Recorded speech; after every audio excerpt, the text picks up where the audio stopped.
সেই পশুত্ব, সেই হিংসা, সেই স্বার্থকে মায়ের কাছে বলি দিতে হবে। কোনো নিরীহ জীবকে মায়ের কাছে বলিদান নয়।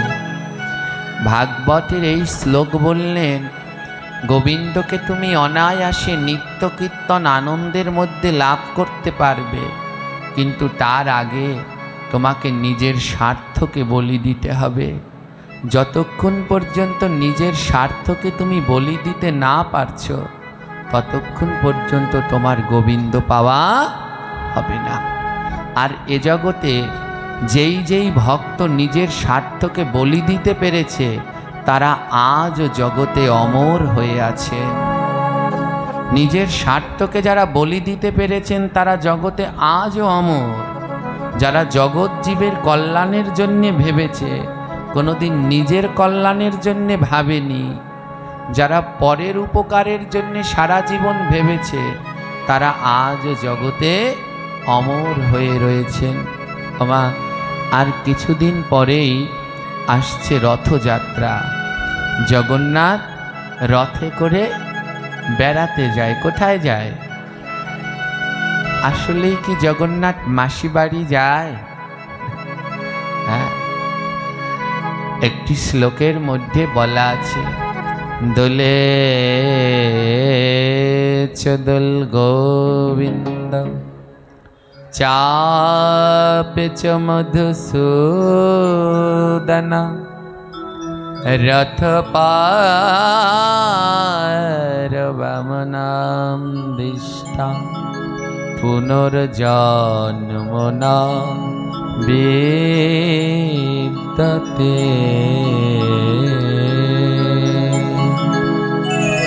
ভগবান এই শ্লোকে কি বললেন? দোলে চো দোল গোবিন্দ। কেউ যদি ঝুলানে, ঝুলান হয়, ঝুলান শ্রাবণ মাসে হয় না, সবাই ভক্তরা ঝুলানের দড়ি ধরে টানে ভগবানকে দোল দেয়। কেউ যদি ঝুলানের দড়ি ধরে ভগবানকে দোল দেয়, মানব জীবনে 3টা দড়ি ধরতে হয়। কয়টা দড়ি? এই 3 দড়ি না ধরলে সার্থক হবে না এ জীবন। প্রথমটা শ্রাবণে ঝুলন যাত্রার দড়ি, দোলে চ দোল গোবিন্দ চাপে চ মধুসূদন। বৈশাখ মাসে ভগবানকে নৌবিহার করানো হয়।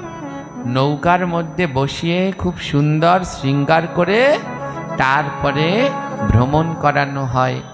এই দৃশ্য খুব কম জনেই দর্শন করতে পারে। যারা ভাগ্যবান, তাদের এই ভগবানের নৌবিহার দর্শন হয়। কিন্তু মোবাইলে অনেকেই দেখে থাকবেন, ভগবানকে নৌকায় করে কত সুন্দর পুষ্প দিয়ে সাজিয়ে নৌবিহার করানো হচ্ছে। তাই বলল, দোলে চ দোল গোবিন্দ চাপে চ মধুসূদন রথ পর বামনম দিষ্টা। ভগবানের যত রূপ আছে, নৃসিংহ, পশুরাম, রাম, বলরাম, যত রূপ রয়েছে, মৎস্য, কল্কি, সব রূপ, সব থেকে খাটো বামন। যারা খাটো তাদের কি বলে? বামন বলে না? তো জগন্নাথ হলো বামন। তাই বলল, রথ পরে বামনম দিষ্টা পুনর্জন্ম নবিদ্যতে। কেউ যদি রথের উপরে বামন রূপ জগন্নাথকে একবার দর্শন করে, ভগবান বললেন তার আর পুনর্জন্ম হয় না। রথের উপর জগন্নাথ দর্শন করে সে জন্ম জন্মান্তর থেকে মুক্তি লাভ করে যায়।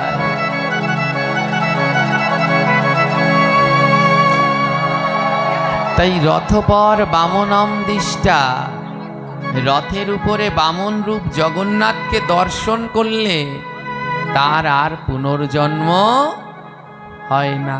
ওমা, এ জগতে জগন্নাথের মতো দয়ার ঠাকুর আর পাবেন না।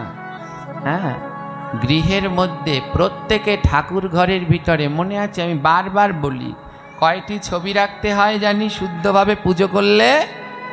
8টা। আর তার মধ্যে অবশ্যই যেন জগন্নাথ, বলরাম, সুভদ্রার চিত্রপট থাকে। জগতে যার ভোগ লাগাবেন, অনেক মন্ত্র নিয়ম কানুন জানা লাগে, আর জগন্নাথের ভোগ লাগাতে কোনো মন্ত্র নিয়ম কানুন কিছু লাগে না। একটা তুলসী পাতা দিয়ে দাও আর জগন্নাথের সামনে গিয়ে ধরো, নাও প্রভু গ্রহণ করো। সাথে সাথে জগন্নাথ নিয়ে নেয়। কারণ জগন্নাথের মতো দয়ার ঠাকুর আর জগতে দ্বিতীয়টি। কেমন দয়া তার, তার দয়ার কথা শুনবেন। এ জগতে কৃষ্ণ দাঁড়িয়ে আছে কেমন, হাতে এমনি করে বাঁশি নিয়ে। রাম দাঁড়িয়ে আছে কেমন, এমনি করে ধনুক নিয়ে। পরশুরাম দাঁড়িয়ে আছে কুঠার নিয়ে। বলরাম দাঁড়িয়ে আছে নাঙল নিয়ে। নৃসিংহদেব দাঁড়িয়ে আছে গদা চক্র শঙ্খ কত কি নিয়ে। আর একমাত্র জগন্নাথ দাঁড়িয়ে আছে কেমন করে, জগন্নাথ দুটি বাহু বাড়িয়ে দাঁড়িয়ে আছে। এছাড়া যে কয়জন ভগবান আছে সবই হাতের কিছু না কিছু একটা নিয়ে আছে, আর জগন্নাথ দুটি বাহু বাড়িয়ে রেখেছে। কেন জানেন? বলে, ও ভক্ত, তোরা শুধু একবার আমার কাছে আয়, আমি হাত দুটো বেরিয়ে বার করে রেখেছি, তোরা আসলেই আমি বুকের মাঝে জড়িয়ে ধরব।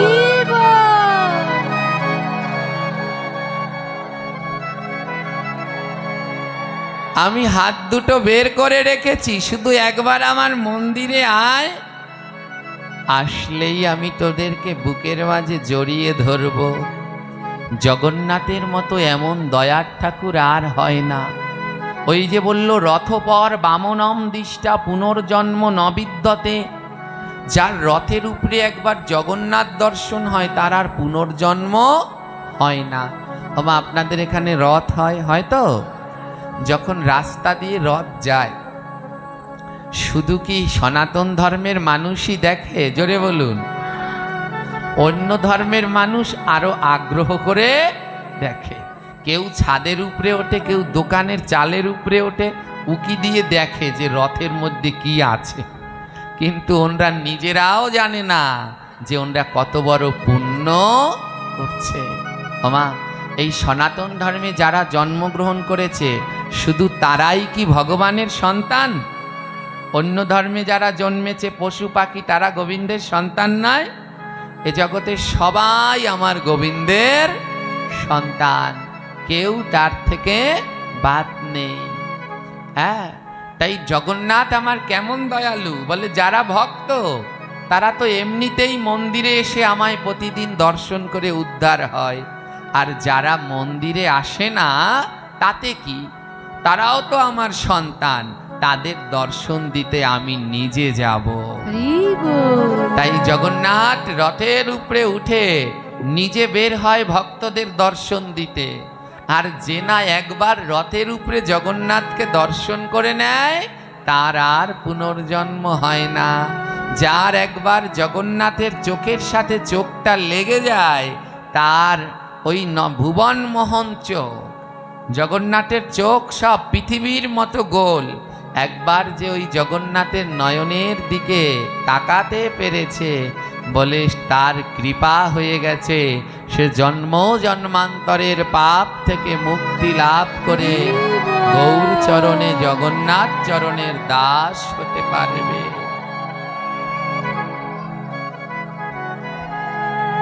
কিন্তু তাও আজ জগন্নাথ তার মাসি বাড়ি যায়। এই জগন্নাথের মাসি, এত কিছু থাকতে জগন্নাথ তার মাসি বাড়িতেই কেন প্রতি বছর যায়? জগন্নাথের মাসিকে, জগন্নাথ দেবের মাসির নাম হলো মহারানী গুন্ডিচা। হ্যাঁ, মহারানী গুন্ডিচাকে জগন্নাথ মাসি বলে ডাকতেন। পুরীতে যে জগন্নাথ মন্দির রয়েছে, এই মন্দির যিনি নির্মাণ করেছেন, যার হাত ধরে নির্মিত হয়েছে, মহারানী গুন্ডিচা এবং মহারাজ ইন্দ্রদুম্ন। ওমা, আজও জগন্নাথ মাসি বাড়ি কেন যায়? কিসের জন্যে যায় জগন্নাথ? হ্যাঁ, মা আর মাসির মধ্যে পার্থক্য কি? আজও জগন্নাথ মাসি বলে গুন্ডিচাকে ডাকতেন। কি করে গুন্ডিচা জগন্নাথের মাসি হলেন? কি করে গুন্ডিচা দেবী জগন্নাথের মা হলেন? ত্যাগ করেছিলেন। ওই যে বললাম, নিজের স্বার্থকে যদি বলি না দিতে পারে তার কোনোদিন ভগবান পাওয়া হয় না। সেই নিজের স্বার্থকে বলি দিয়েছিলেন মহারাজ ইন্দ্রদুম্ন আর মহারানী গুন্ডিচা। এমন ভক্ত জগতে আর দ্বিতীয় মেলে না। মহারাজ ইন্দ্রদুম্ন এবং মহারানী গুন্ডিচার 18টি সন্তান ছিল। কয়টি সন্তান? 18টি সন্তান মা। কিন্তু দুর্ভাগ্য কি, তার 18টা সন্তান 18 রকমের বাবা মায়ের মতো অমন কৃষ্ণ ভক্ত হয়নি। জগন্নাথের পরম ভক্ত মহারাজ ইন্দ্রদুম্ন তার রাজ্য পাঠ সব জগন্নাথের নামে উৎসর্গ করে দিয়েছেন। বলে আমার রাজপ্রসাদই হবে আমার জগন্নাথের মন্দির। যারা পুরীতে গেছেন, পুরীর জগন্নাথ মন্দিরে গেছেন, তারা জানেন কোনোভাবেই ওটা কোনো মানুষের নির্মাণ করা সম্ভব নয়। যেখানে কোনো ইট নেই, বালু নেই, সিমেন্ট নেই, পাথর দিয়ে কি করে হাজার হাজার বছর পূর্বে ওই মন্দির নির্মিত হচ্ছে, এত ঝড় ঝাপটা হচ্ছে, আজও মন্দিরের কোনো ক্ষতি হচ্ছে না। মহারাজ ইন্দ্রদুম্ন বললেন আমার রাজপ্রসাদ হলো আমার জগন্নাথের মন্দির। তো মহারাজ ইন্দ্রদুম্ন এবং রানী গুন্ডিচার 18টা সন্তান ছিল। কিন্তু এই 18টা সন্তানের মনের ভিতরে লোভ বাসা বেঁধেছে। একটা কথা জেনে রাখবেন, যার মনের ভিতরে লোভ বাসা বাঁধে, হ্যাঁ, তার আর কোনোদিন কৃষ্ণ ভজন করা হয় না। মনের ভিতরে লোভ থাকলে তার আর কোনোদিন ভজন হবে না। এমনকি আহারের লোভও ভক্তকে ত্যাগ করতে হয়। লোভ যেন ভক্তদের মধ্যে না থাকে। যে আমরা ফেসবুকে দেখি, হ্যাঁ, বিভিন্ন কিছু রান্না করে, নিরামিষ মাছ, লাউ পাতা পেঁচিয়ে কিভাবে একটা মাছের টুকরোর মতো রান্না করছে, হ্যাঁ, আলু দিয়ে কেটে সেগুলোকে ডিমের মতো করে ওর মধ্যে ছানা ভরে ফুড কালার মিশিয়ে, হ্যাঁ হাসছো কেন, তোমায় বলছি, হ্যাঁ এগুলো করছে। তারপরে ধোকাকে কি ঠ্যাং ঠং বানিয়ে আইসক্রিমের কাঠির সাথে ওই সব বানাচ্ছে। সাত্বিক আহার করছো আর মনের ভিতরে এখনো ওই সবের ত্যাগ যায়নি। আলু দিয়ে আবার ডিম বানানো লাগে কিসে? হ্যাঁ, এই যে লোভ, অর্থাৎ কি সাত্বিক আহার করার পরেও এখনো সেই মাছের টুকরার লোভ আছে। নইলে আবার লাউ পাতা পেঁচিয়ে ও দিয়ে মাছের টুকরো বানায়, হ্যাঁ, আবার আলুর মধ্যে কত তামসা করে ছানা ঢুকিয়ে ফুড কালার মিশিয়ে ডিমের কুসুম বানিয়েছে। শ্রী বিষ্ণু বলুন কানে হাত দিয়ে, শ্রী বিষ্ণু। এগুলো ভাবাও এক ধরনের পাপ। যারা সাত্বিক আহার করছেন তাদের সাবধান করি, এই সমস্ত করবেন না। আমার মহাপ্রভু সাত্বিক আহার করতেন, তবে ওই ধোকা কোন ফোকা ওই সব খেতেন না। আমার মহাপ্রভুর পছন্দ ছিল কচু শাক, মোচা ঘন্ট, থোর, কিন্তু সেগুলো আর এখন করে। বৈষ্ণব সেবা মানেই এক গাদা ধোকা রান্না করো আর ওগুলো খাও আর পাতায় পাতায় গ্যাস্ট্রিকের ট্যাবলেট গেলতে থাকো। হ্যাঁ, আর যেগুলো শাস্ত্রীয়ভাবে উপকার সেইগুলো গ্রহণ করছি না। আমার মহাপ্রভুর কি প্রিয় সেগুলো গ্রহণ করছি না।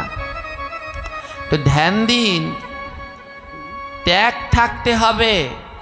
সাত্বিক আহার করলে পরলেও হবে না, তার মধ্যেও আপনাকে অনেক ত্যাগ করতে হবে। মহারানী গুন্ডিচার রাজা ইন্দ্রদুম্ন কত বড় ত্যাগ করেছিল। আজও জগন্নাথ কেন মাসি বাড়িতে যায়, তার ত্যাগ দেখুন। জগন্নাথ গুন্ডিচা দেবীর একটা সন্তান নয়, 18টা সন্তান ছিল। এই 18 সন্তান, তাদের মনের ভিতরে লোভ ছিল। বাবা মা বেঁচে থাকতেই তারা মনে মনে ভাগাভাগি শুরু করে দিল।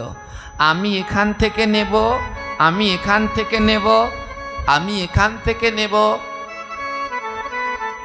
মহারাজ ইন্দ্রদুম্ন মনে মনে ভাবছে, আমি বেঁচে থাকতেই আমার সন্তানরা এই মন্দির ভাগাভাগি করছে, আর আমি মরে গেলে তাহলে না কি জানি কি করে। মহারাজ ইন্দ্রদুম্ন মনে মনে ভাবলেন, না, এই জগন্নাথ মন্দির কারো ব্যক্তিগত সম্পদ নয়, এই জগন্নাথ মন্দির সমস্ত ভক্তের। এখানে কোনো ভাগাভাগি থাকবে না, এখানে সবাই সমান থাকবে।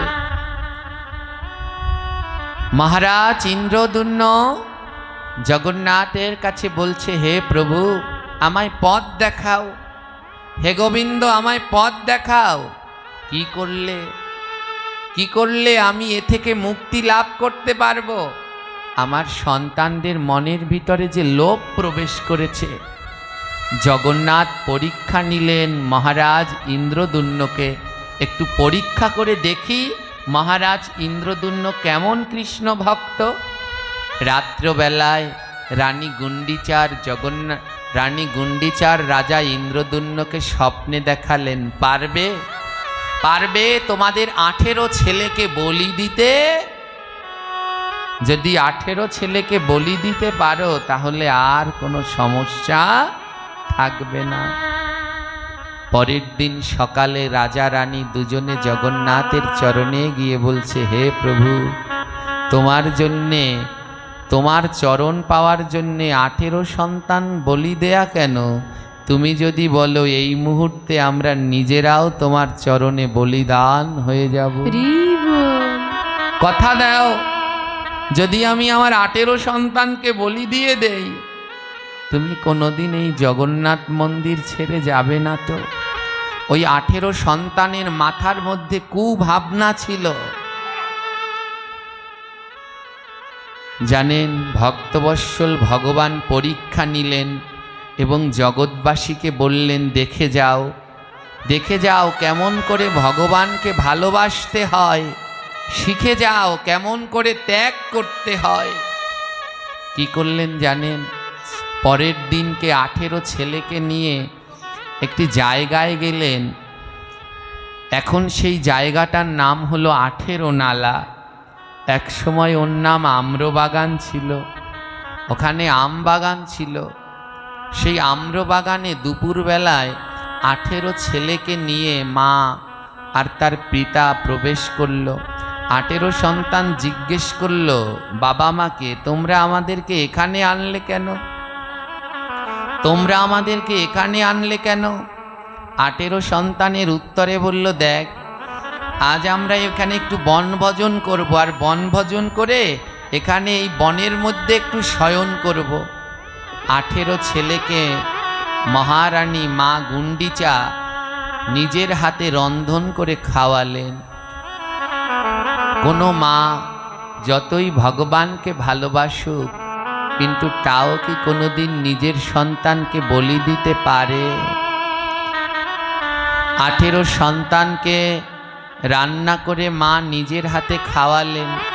18 সন্তানকে মাথায় হাত বুলিয়ে মা ঘুম পাড়ালেন। মহারাজ ইন্দ্রদুম্নকে বললেন, নাও এবার এই 18 সন্তানকে বলি দিয়ে দাও। ওদের রক্তের মধ্যে কুভাবনা আছে, ওদের রক্তের মধ্যে ভগবানের ভাবনা নেই। দাও, এই 18 সন্তানকে বলি দিয়ে দাও, তাহলে আর আমার জগন্নাথ ভাগাভাগি হবে না। আমার জগন্নাথ অনন্তকাল ধরে পুরীর মন্দিরে বিরাজ করবে।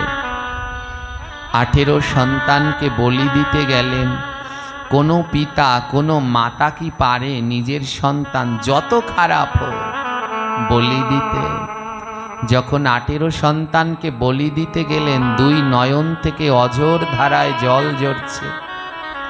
2 নয়ন থেকে অঝোর ধারায় জল ঝরছে। রানী গুন্ডিচা রাজাকে ডেকে বললেন, রাজন সাবধান, পুত্রের জন্যে মায়া করে ভগবানকে ভুলে যেও না। জগতে যদি নয়নের জল ঝরাতে হয়, তাহলে কৃষ্ণ নামে নয়নের জল ঝরা। হে কৃষ্ণ ভক্তগণ, আমাদের নয়নের জল ঝরে, কেউ ছেলের জন্যে নয়নের জল ঝরে, কারো মেয়ের জন্যে নয়নের জল ঝরে, স্বামী স্ত্রী পুত্র পরিজন টাকা পয়সা বিষয় বৈভবের জন্যে নয়নে জল ঝরে, কিন্তু একবারও এই পোড়া নয়ন কৃষ্ণ কৃষ্ণ বলে কাঁদে না। একবারও এই নয়ন গৌর বলে কাঁদে না। একবারও এই নয়ন নিতাই বলে কাঁদে না। সিদ্ধ জগন্নাথ বাবার সেবা করতেন তার সেবক। একদিন সিদ্ধ জগন্নাথ বাবা তার সেবককে জিজ্ঞেস করলেন, আমার কাছে একটা বর চা, আমার কাছে যে বর চাবি আমি তোকে সেই বর দেব। তার সেবক বললেন, গুরুদেব আমি যা চাইব তা দেবেন তো? বললেন, হ্যাঁ একবার বল। তার সেবক বললেন, গুরুদেব আমাকে এই বর দিন, আমি যখন মুখে নিতাই বলবো সঙ্গে সঙ্গে আমার দুই নয়নে যেন জল, আমি নিতাই বললে গৌর বললে যেন আমার নয়নে জল ঝরে। জেনে নাও, চোখের উপরে যদি ছানি পড়ে, আমার সামনে কিছু থাকলে দেখা যায়? জোরে বলুন, যায়? আমাদের চোখে না ছানি পড়েছে, গোবিন্দ দূরে নেই, গোবিন্দ সামনে, দেখতে পাচ্ছি না। ছানিটার নাম কি? ছেলের মায়া, মেয়ের মায়া, অর্থের মায়া। এই মায়া নামক ছানি পড়েছে চোখে, তাই সামনে গোবিন্দ দাঁড়ানো, কিন্তু তাও গোবিন্দকে দেখতে পাচ্ছি না। বলে এই ছানি কিভাবে কাটবে? যেমন চোখের অপারেশন করিয়ে চোখের ছানি কাটতে হয়, বলে আমাদের কৃষ্ণ পাওয়ার জন্যে চোখে যে মায়া নামক ছানি পড়েছে, এই ছানি কি করে কাটবে? বলে এই ছানি কাটাতে হলে তোমার নয়নে জল ঝরাতে হবে। তোমার নয়নে যদি জল ঝরে, তোমার এই চোখের মায়া নামক ছানি কাটবে। বলে ঔষধ লাগবে না? বলে হ্যাঁ, ঔষধ হলো হরে কৃষ্ণ মহামন্ত্র। বদনে নাম করো আর দুই নয়নের জলে ভাসো, তুমি সংসার নামক মায়া ছানি থেকে মুক্তি লাভ করবে। যেদিন কৃষ্ণ কৃষ্ণ বলে নয়নের জলে ভেসে কাঁদতে পারবে, সংসার মায়া দূর হবে, সেদিন দেখবে তোমার সম্মুখে রাধা কৃষ্ণ যুগল রূপে দাঁড়িয়ে আছে। রানী গুন্ডিচা, রাজা তলোয়ার নিয়েছে, 18 পুত্রকে বলি দেবে। রানী গুন্ডিচা বলছে, সাবধান রাজন, সন্তানের জন্য যেন এক ফোঁটা নয়নের জল ঝরে না। তুমি সন্তানকে বলি দিচ্ছ, তার জন্য যেন এক ফোঁটা নয়নের জল ঝরে না। রাজন, তোমার নয়নের জল যেন কৃষ্ণ নামে ঝরে। মহারানী গুন্ডিচা আর মহারাজ ইন্দ্রদুম্ন সেই সন্তানদের কর্ণের পাশে গিয়ে কৃষ্ণ নাম করছে। মা তো সহ্য করতে পারছে না যন্ত্রণা, তরবারি দিয়ে সন্তানের গলা কাটছে, মুখে শক্ত করে বাঁধন দিয়েছে, আর মনকে বলছে, মন কৃষ্ণ নাম কর, কৃষ্ণ নামে যেন নয়নে জল ঝরে, সন্তানের মায়ায় যেন না। হরে কৃষ্ণ হরে কৃষ্ণ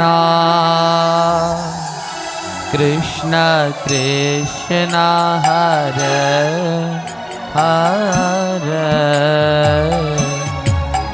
হরে রাম হরে রাম রাম রাম হরে হরে। হরে কৃষ্ণ হরে কৃষ্ণ, সবাই মিলে বদন করে কৃষ্ণ হরে হরে, হরে রাম হরে রাম, রাম রাম হরে হরে। হরে কৃষ্ণ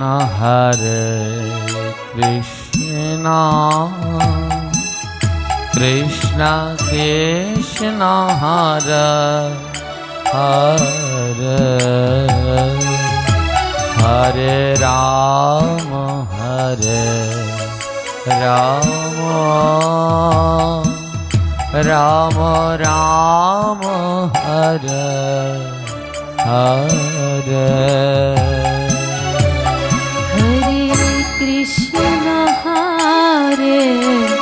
কৃষ্ণ কৃষ্ণ কৃষ্ণ হরে হরে রাধে রাধে রাম হরে রাম রাম রাম হরে হরে হরে কৃষ্ণ কৃষ্ণ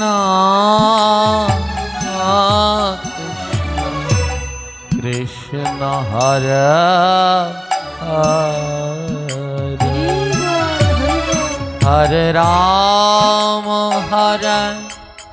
রাম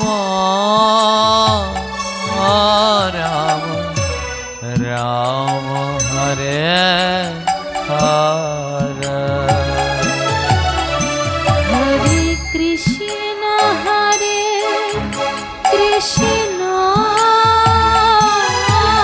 কৃষ্ণ গৌর হরি আমার হরে আরো জোরে মায়েরা বদন ভরে রাম দুটি নয়নের জলে নাম করো রাম রাম হরে হরে হরে কৃষ্ণ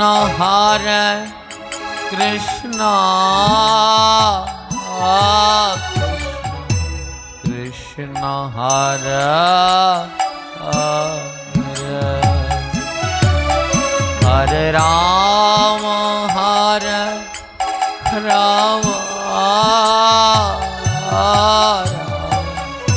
রাম হরে হরে হরে কৃষ্ণ কৃষ্ণ গৌর হরি গৌর হরি হরে হরে রাম রাম রাম হরে হরে আজ ভগবানকে পাওয়ার জন্যে মা হয়ে মহারানী গুন্ডিচা তার একটি সন্তান নয় 18টি সন্তানকে এক এক করে বলি দিলেন। আর সেই 18টি সন্তানের গলা থেকে দর দর করে রক্ত বইতে লাগলো। এত রক্ত ছুটছে এক একটা নালা হয়ে গেলেন। 18টা সন্তানের রক্তে 18টা নালা হয়ে গেল। মা তো সহ্য করতে পারলেন না, ওইখানে পুত্রের কাটা দেহ রেখে ছুটতে ছুটতে জগন্নাথের কাছে গেছে। ও জগন্নাথ, তোমার ওই রূপের দিকে যখন তাকাই আমি সব কষ্ট ভুলে যাই।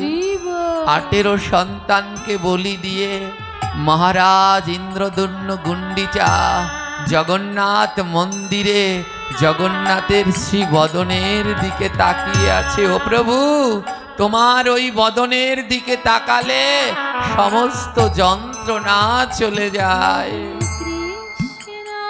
বদনের দিকে তাকিয়ে তাকিয়ে প্রাণ ভরে ভগবানকে ডেকে চলেছে।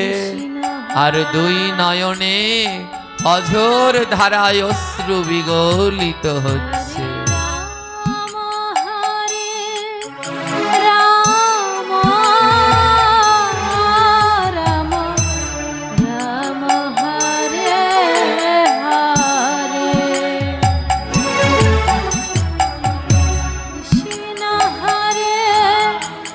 কৃষ্ণ কৃষ্ণ কৃষ্ণ হরে হরে হরি বল হরি বল। হরে রাম রাম রাম হরে হরে হরে কৃষ্ণ হরে কৃষ্ণ কৃষ্ণ কৃষ্ণ হরে হরে রাম হরে রাম রাম রাম হরে হরে হরে কৃষ্ণ কৃষ্ণ কৃষ্ণ রাধে রাধে হরে হরে রাম রাম রাম হরে হরে বলে এমন এমন ভক্ত জগতে বড় দুর্লভ গো, যে ভগবানকে পাওয়ার জন্যে তার 18টি সন্তানকেই বলি দিলেন। আর 18টি সন্তান বলি দেওয়ার পরে তাদের সেই গলকর্তন করার পর থেকে রক্তের নালা ছুটতে লাগলেন। 18টা সন্তান থেকে 18টা নালায় রক্ত ঝরতে লাগলেন। আর সেই 18টা নালায় রক্ত ঝরে জায়গাটির নাম হয়ে গেল 18 নালা।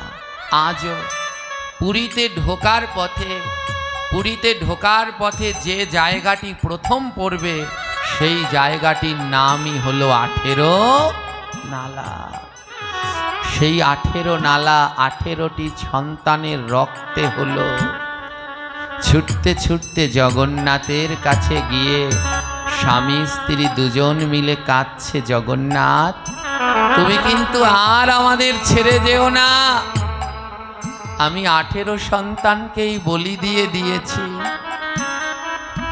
ভক্তবৎসল জগন্নাথ শ্রী বিগ্রহ থেকে বললেন, বর চাও, আজ যা চাইবে তাই পাবে।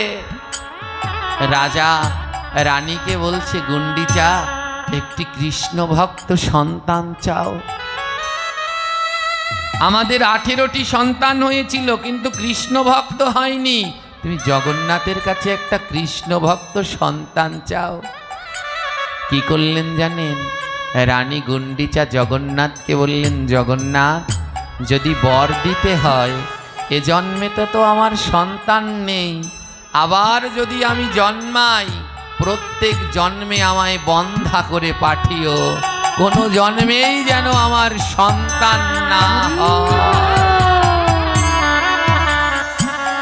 কোনো জন্মে যেন আমার সন্তান না হয়। জগন্নাথ বলে, একই চাইলে তুমি? বলে, হ্যাঁ প্রভু, যদি আমার সন্তান হয়, ওই সন্তানকে ভালোবাসতে গিয়ে, ওর জন্যে কর্ম করতে গিয়ে, ওর খাওয়ার জোগাড় করতে গিয়ে, ওর ভালো থাকার জোগাড় করতে গিয়ে আমার আর তোমার ভজন করা হবে না। রাধে রাধে। তাই প্রভু, প্রত্যেক জন্মে তুমি আমার সন্তান হয়ো, আমার অন্য সন্তান লাগবে না। ও জগন্নাথ, আমি যেন প্রতি জন্মে তোমায় সন্তান বলে ভজন করতে পারি। আজ ভক্ত কাঁদছে, ভগবান কাঁদছে, এমন জগতে আর হয় না। কিন্তু মা তো 18টি সন্তানকে বলি দিয়েছেন। মায়ের মমতা কোনো দিন দূর হয়? মা মাই হয়। ভগবান প্রাপ্তির জন্যে আজ নিজ সন্তান বলি দিয়েছে, কিন্তু তাও সন্তানের অমঙ্গল চায় না। জগন্নাথকে বলল, জগন্নাথ আমার 18টা সন্তানকে তো বলি দিয়েছি, ওদের মাথায় তো ধর্মবুদ্ধি ছিল না, ওদের রক্তে তো কৃষ্ণ ভক্তি ছিল না। ও জগন্নাথ বলে দাও না আমার 18 ছেলে কেমন করে উদ্ধার হবে। এই হলো মা, সব সময় সন্তানের উদ্ধারের কথা ভাবে, সন্তান যাতে ভালো থাকে সেটাই ভাবে। আজ মা সন্তানকে বলি দিলেন, আমাদের দৃষ্টিতে সেটা কঠিন হতে পারে, কিন্তু ভক্তের দৃষ্টিতে তা অন্য। বলি দিয়ে মা বললেন, প্রভু এরা কিভাবে উদ্ধার হবে, এদের উদ্ধারের পথ বলে দাও। জগন্নাথ বললেন, এ জগতে মহাপাপ করলে উদ্ধারের পথ 3টি, ভক্তপদ ধূলি আর ভক্তপদ জল, ভক্ত ভুক্ত উচ্ছিষ্ট 3 বৈষ্ণবের বল। কেউ যদি উদ্ধার হতে চাও তাহলে ভক্তের চরণ ধুলি মাথায় দাও। কেউ যদি উদ্ধার হতে যাও ভক্তের চরণ ধৌত করে সেই চরণামৃত পান করো। কেউ যদি উদ্ধার হতে যাও যেখানে কৃষ্ণ ভক্তরা প্রসাদ পায় সেখান থেকে উচ্ছিষ্ট নিয়ে সেবা করো। মহারানী গুন্ডিচা মনে মনে ভাবলেন, ও ভক্তের চরণ ধুলিতে আমার সন্তানরা উদ্ধার হবে। ওরে আমার 18 সন্তান, তোদেরকে অনেকবার বুঝিয়েছি কৃষ্ণ ভজন কর, কৃষ্ণ ভজন কর, কিন্তু তোরা করলি না। কিন্তু আমি তো মা, আমি তো তোদের যন্ত্রণা দেখতে পারবো না। মহারানী গুন্ডিচা রাজাকে বললেন, রাজা আমার 18 সন্তানকে বলি দেওয়ার পরে ওখানে 18টা নালা হয়ে গেছে, ওই 18 নালার উপরে তুমি একটু সেতু তৈরি করে দাও, তুমি একটি সেতু তৈরি করে দাও। রাজা বললেন, কেন? ওই 18 নালার উপরে সেতু কেন তৈরি করব?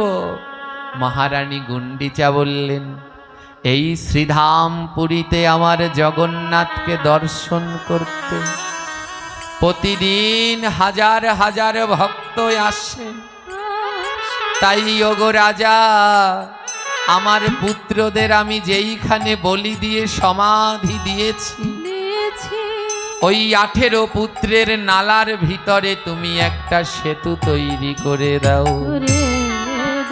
রাজা বললেন, এতে কি লাভ হবে?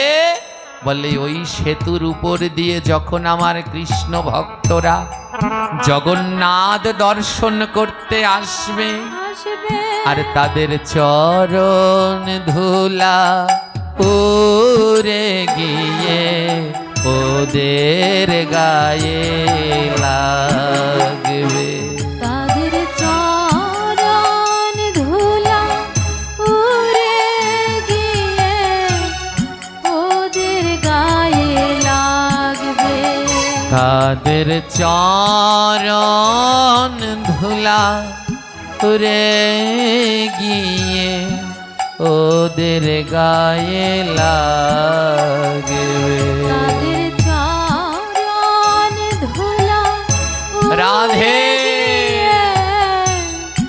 ওদের গায়ে লাগবে। আমার সন্তানরা যে উদ্ধার হবে, আমার সন্তানরা যে উদ্ধার হবে। ও রাজা, একটা সেতু বানিয়ে দাও, ওই 18 নালার উপরে একটা সেতু বানিয়ে দাও, আর কৃষ্ণ ভক্তরা সেই সেতুর উপর দিয়ে যখন হেঁটে হেঁটে আসবে তাদের চরণ ধুলো উড়ে গিয়ে ওই 18 নালায় পড়বে, আর ভক্তের ধুলো যখন আমার 18 নালায় পড়বে ওই 18 নালার মধ্যে থাকা আমার 18 সন্তান ভক্তের চরণ ধুলায় উদ্ধার হয়ে যাবে।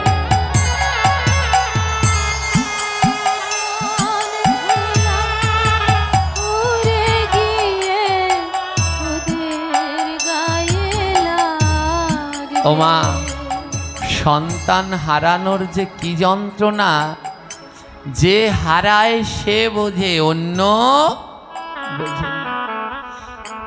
আমাদের 60-এর মধ্যেই যে কোনো একজন আছে, সবাই তার নামে আমার কাছে নালিশ করছে, উনি এই রকম করে কথা বলে, উনি এমনি করে রেগে যায়, কিন্তু সবাই তার মনের ভিতরের যন্ত্রণাটা জানে না। যেটা আমি জেনে গেছি যে ওনার ভিতরে কেমন হচ্ছে, কারণ ওই লোকটা তার সন্তান হারানো, নিজের চোখের সামনে তার সন্তানকে হারাতে দেখেছে। আমাকে একজনে প্রশ্ন করেছিলেন, এ জগতে সব থেকে দুঃখী কে, আর এ জগতে সব থেকে ভারী জিনিস কি? উত্তরটা জানতাম না। এ জগতে সব থেকে বড় দুঃখী সে, যে তার সন্তানের মৃত মুখ দেখেছে। তার মতো দুঃখী এ জগতে আর দ্বিতীয় জন নেই। আর এ জগতে সব থেকে ভারী কি? যে তার সন্তানের লাশ কাঁধে নিয়েছে। সে জানে ওই লাশটা কত ভারী। তাই আজ মহারাজ রানী গুন্ডিচাকে বললেন, একটি সেতু তৈরি করে দাও। ওই সেতুর উপর দিয়ে কৃষ্ণ ভক্তরা হেঁটে যাবে, আর তাদের চরণের ধুলা ওই 18 নালায় পড়ে আমার 18 সন্তান উদ্ধার হবে। আজও পুরীর প্রবেশ পথে রয়েছে সেই 18 নালা। বাবা, যদি কোনো সময় পুরীতে যান, এই গ্রন্থখানা অবশ্যই সংরক্ষণ করবেন। গ্রন্থটির নাম শ্রীক্ষেত্র। এই গ্রন্থের ভিতরে একেবারে সব ছবি দেয়া আছে। এই সেই 18 নালা। আজও পুরী ধামে রয়েছে সেই 18 নালা। এই 18 নালা পার না হয়ে কোনোদিন জগন্নাথ মন্দিরে যাওয়া যায় না। আর যখনই ওই 18 নালা দিয়ে ভক্তরা যায়, তাদের চরণের ধুলা গিয়ে ওই 18 সন্তানের গায়ে পড়ে। আর 18টা সন্তান ওইখানে ডেকে ডেকে ভগবানের কাছে বলছে, ও ভগবান, তুমি আবার যদি পাঠাও প্রভু এ ভব সংসারে, কৃষ্ণ ভক্ত মায়ের গর্ভে জনম দিও মোরে। আবার যদি রাধে ঠাকুর এ ভব সংসারে, কৃষ্ণ ভক্ত মায়ের গর্ভে জনম দিও মোরে। তুমি আবার যদি পাঠাও ঠাকুর এ ভব সংসারে, কৃষ্ণ ভক্ত মায়ের গর্ভে জনম দিও মোরে। তুমি আবার রাধে রাধে পাঠাও ঠাকুর এ ভব সংসারে, কৃষ্ণ ভক্ত মায়ের গর্ভে জনম দিও মোরে। আমি ভক্তের ধুলা মাথায় দেব, মাথায় দেব, আমি ভক্তের ধুলা মাথায় দেব, ভক্তের ধুলা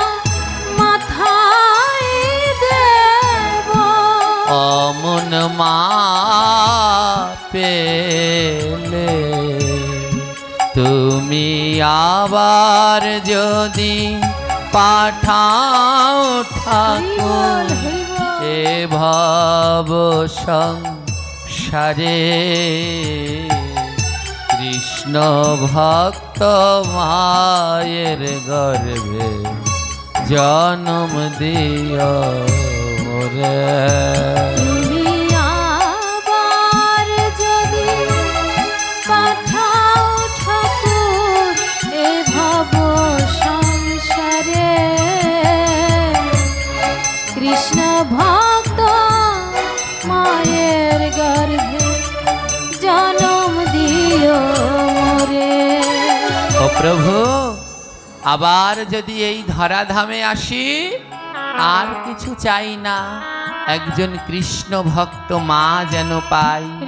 যদি কৃষ্ণ ভক্ত মা পাই, আমি জন্মগ্রহণ করেই এই দুই কানে কৃষ্ণ নাম শুনতে পাবো। আমি যদি কৃষ্ণ ভক্ত মা পাই, জন্মে যেই মাটিতে আমায় রাখবে সেই মাটিতে কৃষ্ণ ভক্তের চরণ ধুলা মাখা থাকবে।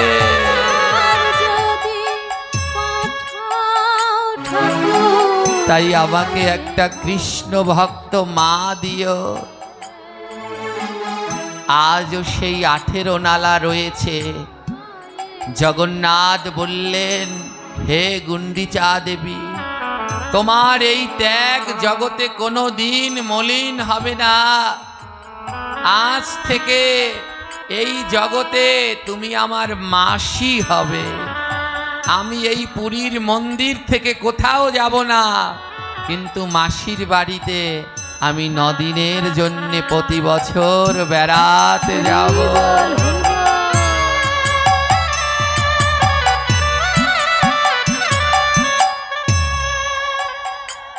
এই মহারানী গুন্ডিচা, যিনি তার সমস্ত কিছু সমর্পণ করেছিলেন জগন্নাথের জন্যে।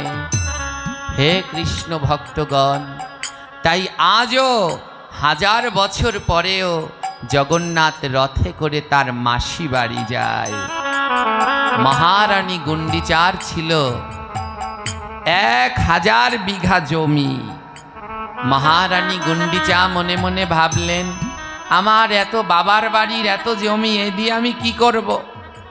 মহারানী সেই জমিগুলোকে বিক্রি করে জগন্নাথের জন্য গয়না তৈরি করলেন।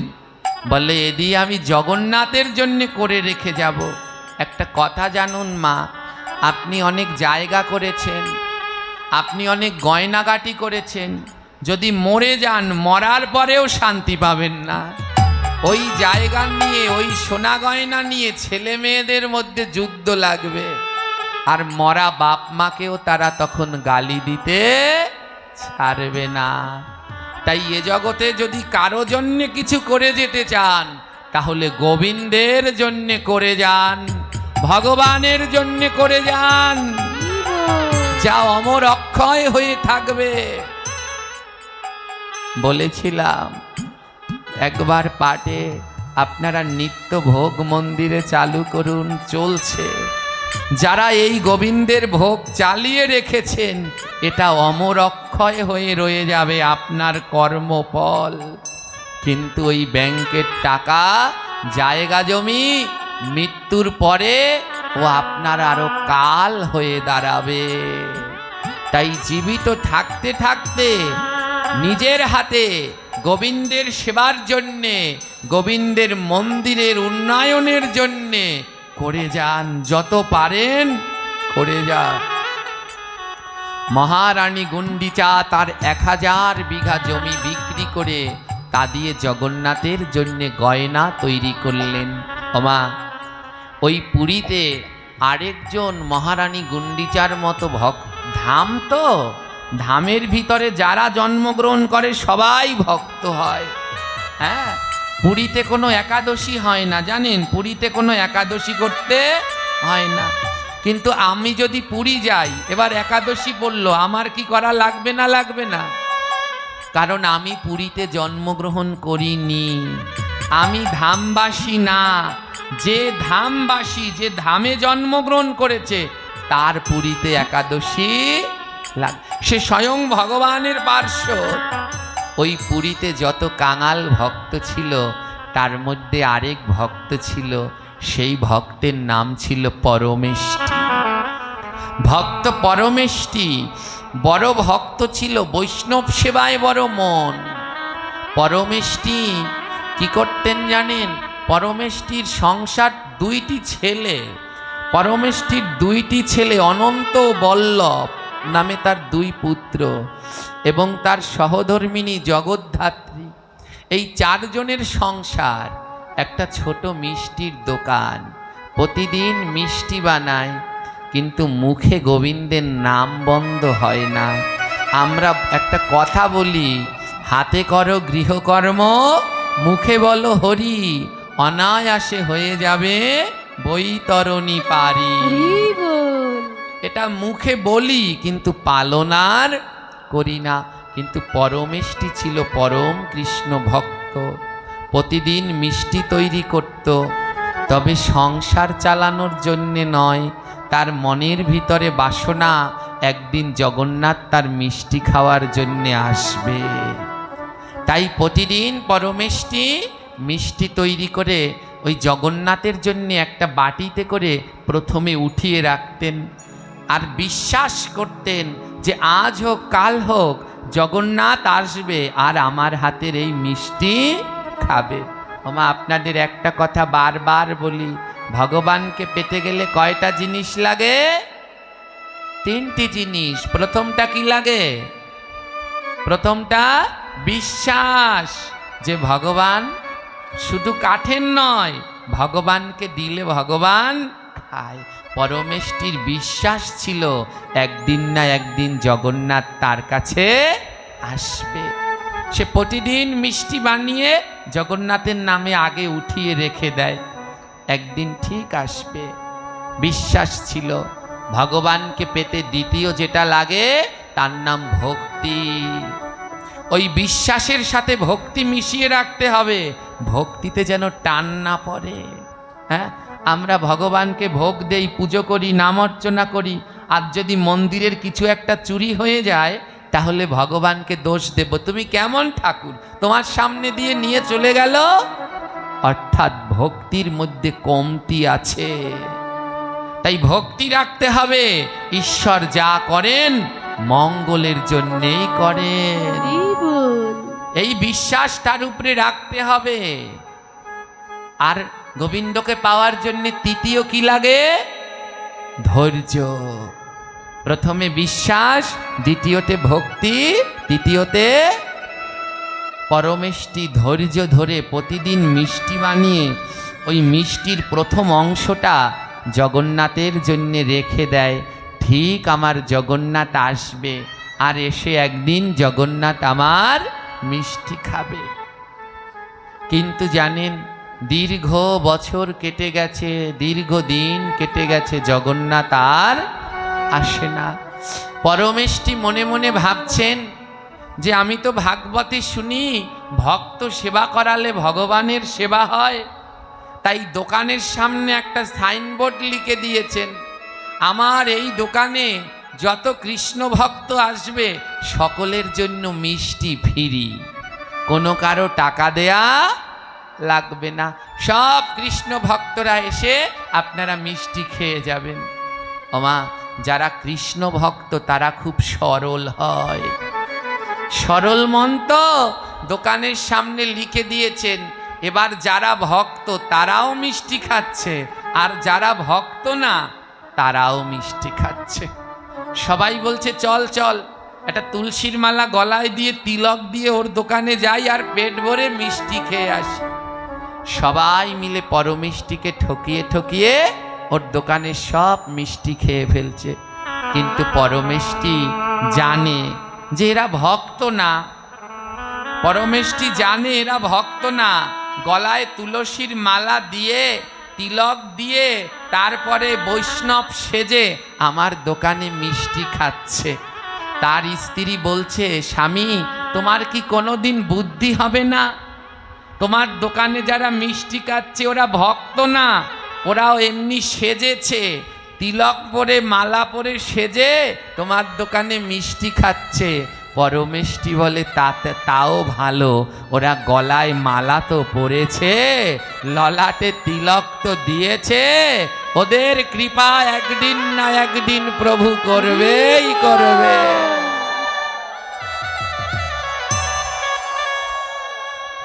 লোভে পড়েও কেউ যদি গলায় মালা তিলক পরে তারও কৃপা হবেই হবে। এ বৃথা যায় না, কোনো দিন যাবে না। জানেন, দিন দিন পরমেষ্টির দোকানে এমনিভাবে সবাই ঠকিয়ে ঠকিয়ে মিষ্টি খেতে খেতে পরমেষ্টি কাঙাল হয়ে গেলেন, ভিখারি হয়ে গেলেন। দোকান আছে কিন্তু এখন আর মিষ্টি তৈরি করার মতো, দুধ ছানা কেনার মতো তার সামগ্রী আর নেই। স্ত্রী কি করলেন, দুটো ছেলে তো, ওদের তো খাইয়ে বাঁচতে হবে। স্ত্রী লোকের দাঁড়ে দাঁড়ে ভিক্ষা করে ছেলেকে খাওয়ায়। কিন্তু আজও পরমিষ্টি যেইটুকু দোকানে বেচা কিনা হয় ওইটুকু দিয়ে আজও প্রতিদিন দুটো করে মিষ্টি বানিয়ে জগন্নাথের জন্যে অপেক্ষা করে। আমার জগন্নাথ একদিন না একদিন ঠিক আসবে, আমার জগন্নাথ একদিন না একদিন ঠিক মিষ্টি খেতে আসবে। আজও প্রতিদিন অপেক্ষা করে। তার স্ত্রী অন্যের বাড়িতে ভিক্ষা করে আর পরমিষ্টি অন্যের বাড়িতে কাজ করে যে অর্থ পায় সেই অর্থ দিয়ে দুধ কিনে ছানা কেটে ওই সারাদিন কাজ করার পরে সন্ধ্যাবেলায় ওই মিষ্টি তৈরি করে। আর মিষ্টি তৈরি করে সারা রাত ওই মিষ্টি নিয়ে জেগে অপেক্ষা করে আমার জগন্নাথ ঠিক আসবে। ওমা, আপনাদের বারবার পাঠে একটা কথা বলি, গোবিন্দকে পাওয়ার লক্ষণ কয়টা? হ্যাঁ, তিনটি। কয়টি? তার ভিতরে প্রথম লক্ষণ কাঙাল বানায়, ভক্তকে কাঙাল বানায়। প্রথম লক্ষণ হলো কাঙাল বানায়। তাই যদি কাঙাল না হওয়া যায় কোনোদিন গোবিন্দকে পাওয়া যায় না। যারা কৃষ্ণকে ভালোবাসে তারা কাঙাল, তাদের অট্টলিকা হয় না, তাদের অত ধন সম্পদ হয় না, তাদের অমন কাঙাল হয়েই থাকতে হয়। আর যে কাঙাল হয়েছ তার বড় ভাগ্য ভালো, কারণ তার আর কাঙাল হওয়া লাগবে না। আর যার কোটি কোটি টাকা আছে তাকে কৃষ্ণ পেতে হলে কাঙাল হতে হবে। কোটি কোটি টাকা ছিল লালাবাবু আর জগৎ শেঠের, তাই লালাবাবু আর জগৎ শেঠকে কাঙাল হতে হয়েছিল। লালাবাবু সমস্ত ধন সম্পদ ত্যাগ করে দুই বাহু তুলে কাঙাল হয়ে গৌর গৌর বলে রওনা দিয়েছে।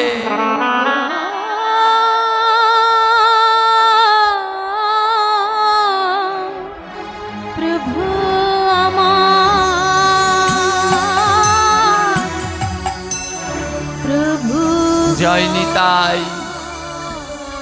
তাই কাঙাল না হলে কোনোদিন গোবিন্দ পাওয়া যায় না। যে কাঙাল হয়ে জন্মেছ সে তো ভাগ্য ভালো। আর যার অনেক ধন আছে তাকে সেই ধন ত্যাগ করে কাঙাল হতে হবে। পরমেষ্টি কাঙাল হয়ে গেছে, ভিখারি হয়ে গেছে, কিন্তু আজও জগন্নাথের জন্য সে মিষ্টি তৈরি করে। রাত্রবেলায় সবাই যখন ঘুমিয়ে পড়ে, মন্দিরের দরজা বন্ধ হয়ে যায়, দূর থেকে জগন্নাথ মন্দিরের চূড়াটা দেখা যায়। আর চূড়ার দিকে তাকিয়ে পরমেষ্টি কাঁদে আর জগন্নাথকে ডেকে ডেকে বলে, তুমি এসো এসো কাঙ্গালের ঠাকুর, এসো এসো তুমি এসো এসো রাধে কাঙালের ঠাকুর, এসো এসো ভাবে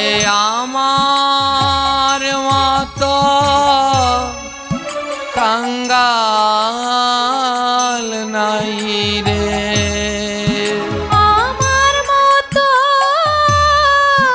কাঙাল নাই রে। প্রভু গো হরি বল, হরি বল। প্রভু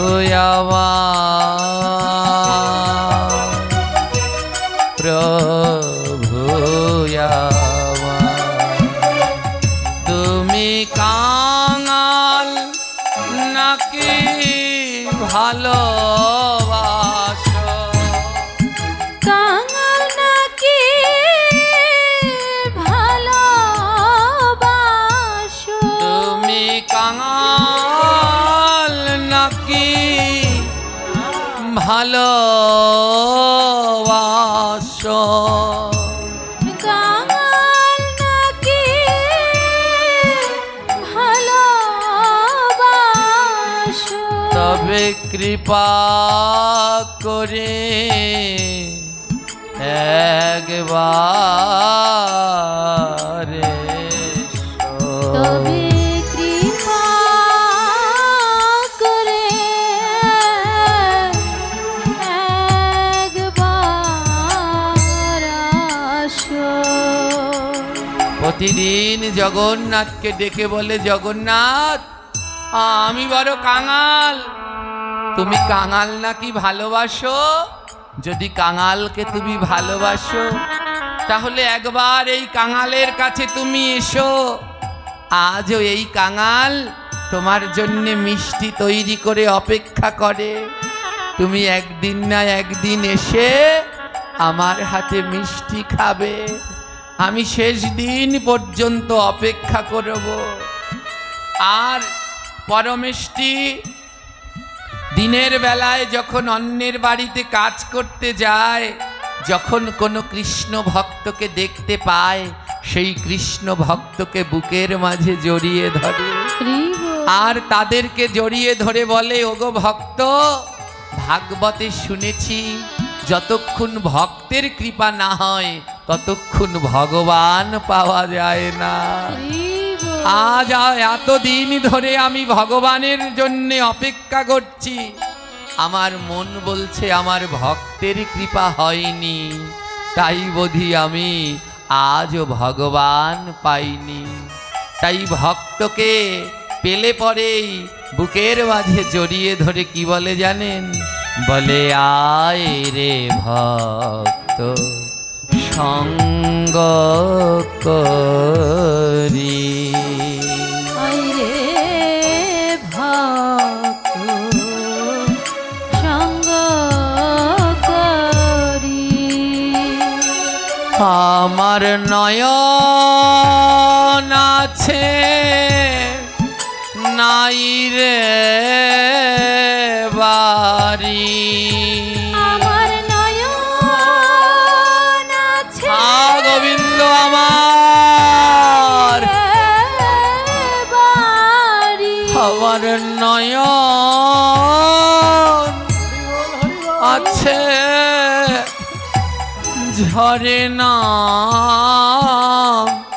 বাড়ি, আমার নয়ন আছে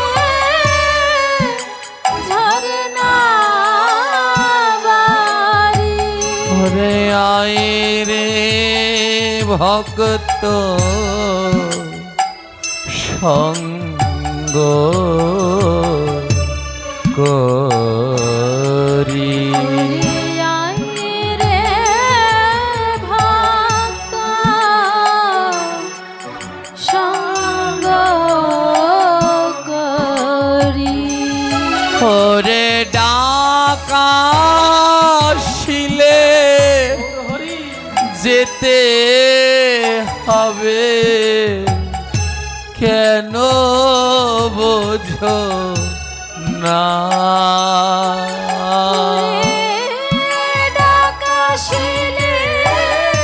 ও ভক্ত, আমার ভগবান ডাক দিলে সব ফেলে যেতে হবে।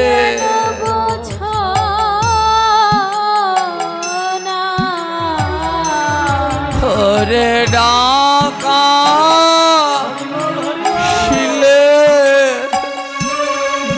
করতে হবে, কেন বোঝো না? ডাকশিলে যেতে রাধে রাধে কেন বুঝো না? ভক্তের ধুলা যত্ন করে অঙ্গে মাখলা না। ওরে ভক্তের ধুলা যত্ন করে অঙ্গে মাখলা না। ওরে মনে বলে আর বেলা নাই রে, মন বলে আর বেলা নাই রে। ওরে মনে বলে আর বল বেলা নাই রে। মন বলে আর বেলা নাই রে। হায় রে ভক্ত পর করি। ওরে আয় রে ভক্ত পরশ করি। আমি শুনিয়াছি ভাগবতে, রাধে রাধে ওই ভক্ত সঙ্গে গোবিন্দ মেলে। আমি শুনে আছি ওই ভাগবতে ভক্ত সঙ্গে নাকি গোবিন্দ মেলে। তবে আয় রে ভক্ত সঙ্গ করি, আয় রে ভক্ত সঙ্গ করি। আমার মানব জীবন ধন্য করি। আমার মানব জীবন ধন্য করি।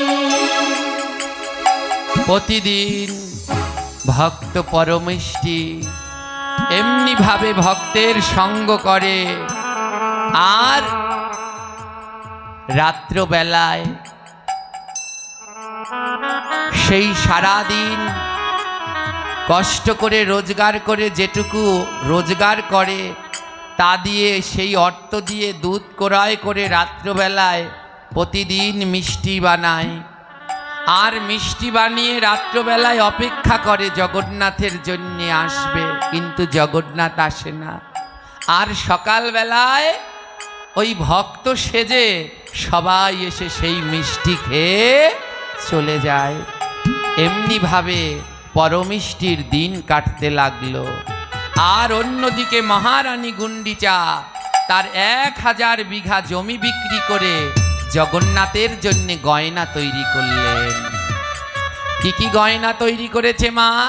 গলার হার, কানের দুল, মাথার চূড়া, হাতের বালা, পায়ের নুপুর, আংটি, দুটো হীরের আংটি তৈরি করেছে, একটা জগন্নাথের জন্যে আরেকটা বলরামের জন্যে। এমনিভাবে বিভিন্ন অলংকার তৈরি করেছে, আর সেই অলংকার দিয়ে আজ মহারানী গুন্ডিচা আমার জগন্নাথকে সুন্দর করে সাজাচ্ছে। কেমন ভাবে সাজাচ্ছে? আজ নামের মাধ্যমে আমরা সবাই মিলে জগন্নাথ সাজাবো। তাই সবাই মিলে একসাথে হরে কৃষ্ণ হরে কৃষ্ণ কৃষ্ণ কৃষ্ণ হরে হরে হরে রাম হরে রাম রাম রাম হরে হরে।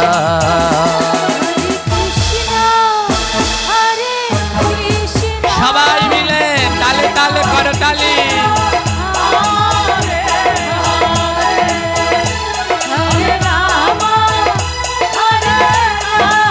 আরো জোরে মায়েরা আরো জোরে।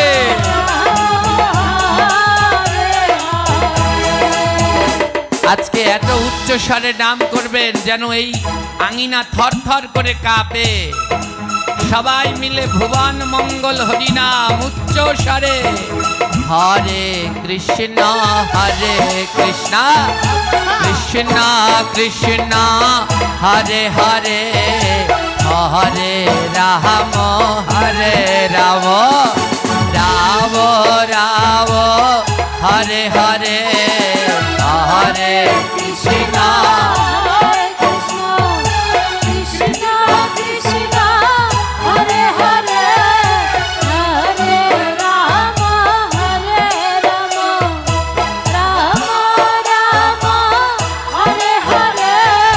Krishna, Hare Krishna, Krishna Krishna, Hare Hare, Hare Rama, Hare Rama, Rama Rama, Hare Hare.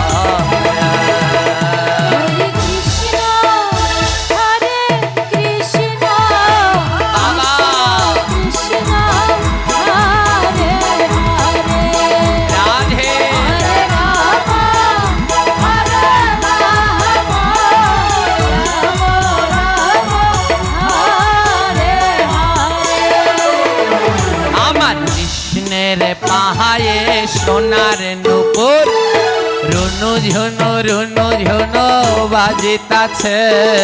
Krishna পূজার সবাই হইয়াছে। হরে কৃষ্ণ রাধে কৃষ্ণ কৃষ্ণ হরে হরে বাবা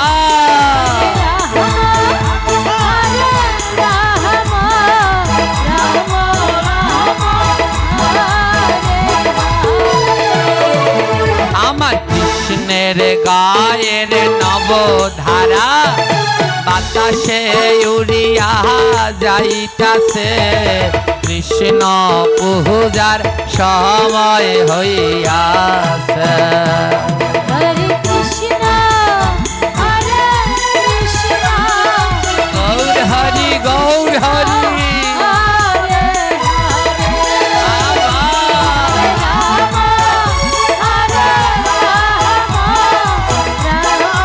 রাম হরে হরে। আমার কৃষ্ণের কোমরে সোনার বিছা ছম ছম ছম ছম বাজিতাছে। কৃষ্ণ পূজার সবাই হইয়াছে। হরে কৃষ্ণ সবাই হরে কৃষ্ণ কৃষ্ণ রাধে হরে হরে রাম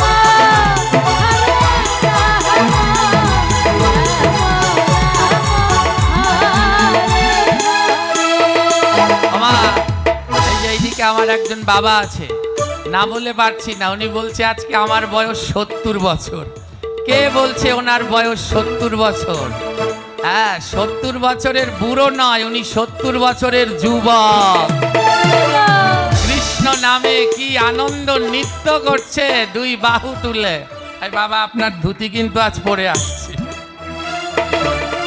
সবাই একসাথে হরে কৃষ্ণ হরে কৃষ্ণ কৃষ্ণ কৃষ্ণ হরে হরে হরে রাম হরে রাম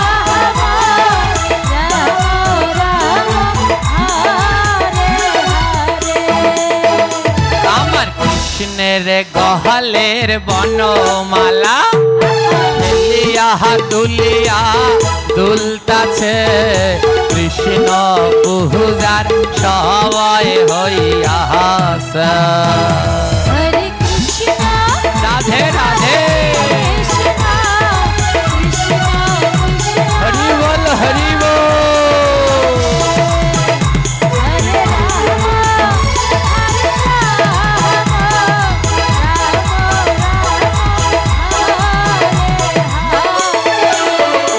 আমার কৃষ্ণের হাতে সোনার বালা ছম ছম ছম ছম বাজিতাছে কৃষ্ণ পূজার সবাই হইয়াছে। হরে কৃষ্ণ রাধে রাধে কৃষ্ণ কৃষ্ণ রাধে রাধে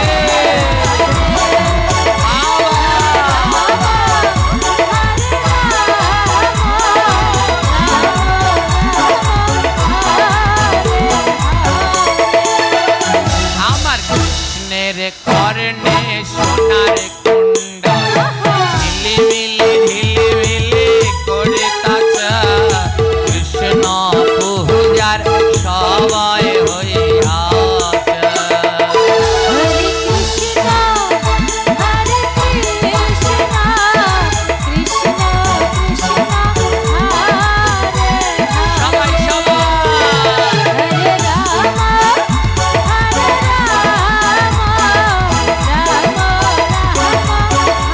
রাম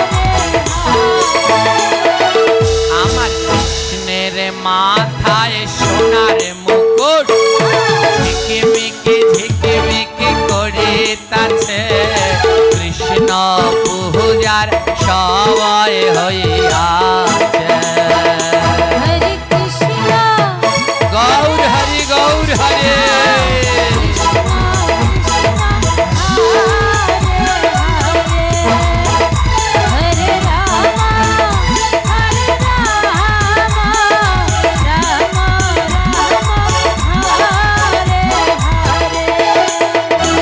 আমার কৃষ্ণের মাথার সোনার চূড়া বাম দিকে কেমন হেলিতাছে রাধা কৃষ্ণের মিলন হইয়াছে। হরে উলুধ্বনি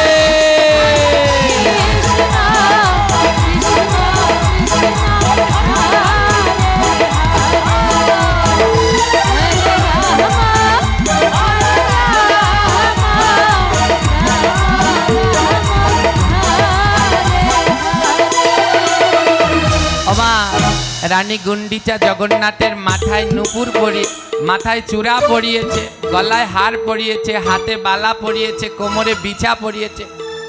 এবার প্রহরীরা বলছে রানীমা এ কি সর্বনাশ করেছেন? বলে কি করেছি? দুটো হীরের আংটি বানিয়েছে। কি বানিয়েছে? আমার জগন্নাথের কি আঙুল আছে? জোরে বলুন।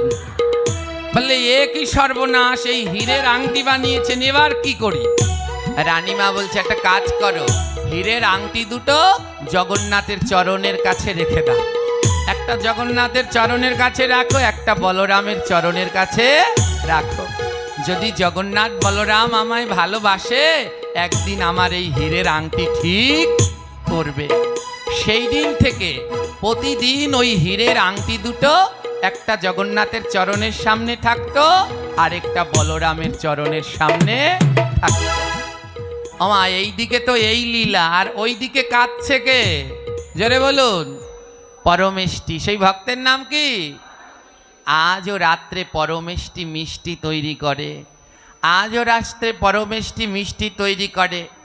আজ পরমেষ্টি গোবিন্দের নামে এমন বিভোর হয়ে গেছে, দুই নয়ন থেকে জল ঝরছে। আর সেই আমার ছানা যখন সন্দেশ তৈরি করতে হয়, হ্যাঁ পিঠাই সন্দেশ যখন তৈরি করতে হয়, হাতে একটু জল নিয়ে তারপরে মারতে হয়। আজ সেই পরমেষ্টি সন্দেশ তৈরি করছে, তো পাশে জলের বাটি নিয়েছে, মাঝে মাঝে জল দিয়ে ওই ছানা, গরম ছানা উঠিয়ে মারবে, কিন্তু আজ আর জল নিচ্ছে না, ওই দুই নয়নের জলেই ভগবানের জন্যে মিষ্টি তৈরি করছে। দুই নয়নের জল দিয়ে পরমেষ্টি ভগবানের জন্য মিষ্টি তৈরি করছে। আজ সন্দেশ তৈরি করছে। কি তৈরি করছে? জগতের যত মিষ্টান্ন দ্রব্য আছে জগন্নাথের প্রিয় হলো সন্দেশ। হ্যাঁ, তো আর রসগোল্লা, তাই মানভঞ্জনে রসগোল্লা দেয়া হয়।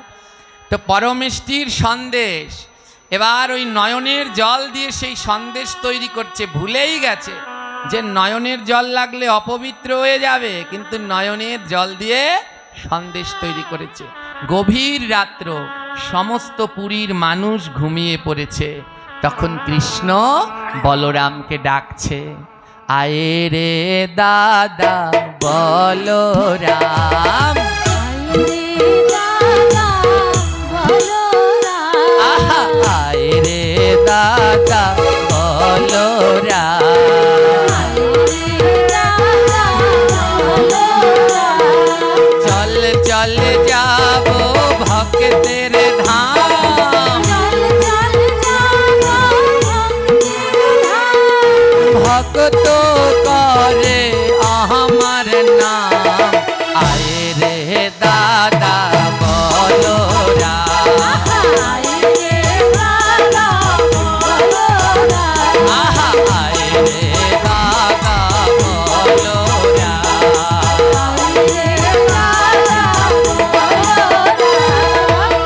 এই আলোচনাটা অনেক বড়, কিন্তু রাত্র হয়ে গেছে। আবার আমার লক্ষ্মী মা বলেছে আজ এই আলোচনা করতে একটুও যেন না কাটি। বলে যদি একটু পাটের মধ্যে আজকে কাইটা ছিঁড়ে বলো, রাত্রে খাবার দেবে না। তা কি করি, কীর্তন করতে গেলে তো অনেক সময় লাগবে। আজ বলরাম দাদাকে উঠালেন, চল দাদা।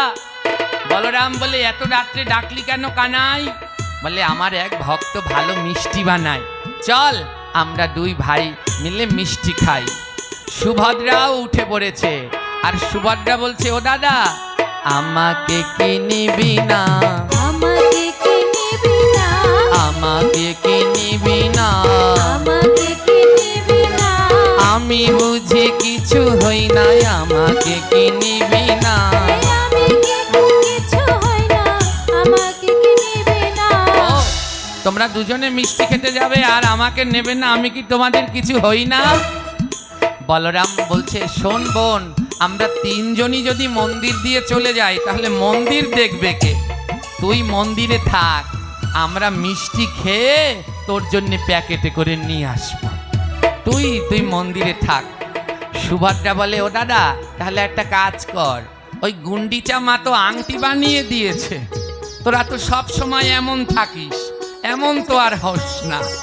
আমার জগন্নাথ এক কালো বালকের রূপ ধারণ করেছে, আর বলরাম এক ধবল বালকের রূপ ধারণ করেছে।